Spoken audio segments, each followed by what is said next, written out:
What created Fitzroy Crossing was the upheavals in the second half of the 60s around the introduction of equal wages and the application of the pastoral award, and everyone either being forced off or walking off the cattle station. I mean, virtually overnight, there was suddenly this huge fringe camp.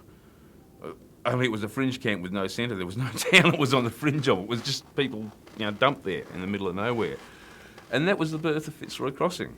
The Fitzroy Crossing today sort of derives from that event to a large extent, when all of that Christmas Creek mob were dumped on the banks of the Fitzroy.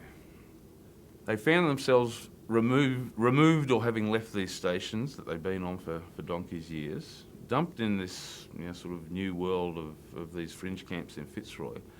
But they had this amazing determination and vision of creating a new world.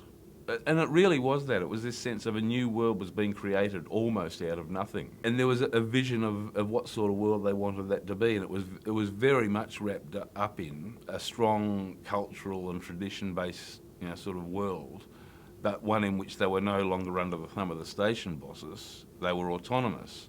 In contemporary terms, I think what makes Fitzroy Crossing unique is the makeup of the town and the dynamics by which it runs. I mean, it is very much an Aboriginal town. Most of the enterprises in town, the shops are Aboriginal owned, Aboriginal run. It's a place where people feel comfortable. Everything that was going on was based around protecting and preserving and promoting that traditional culture, but in a new context, in a free context that wasn't, the subjugated context of the old station era.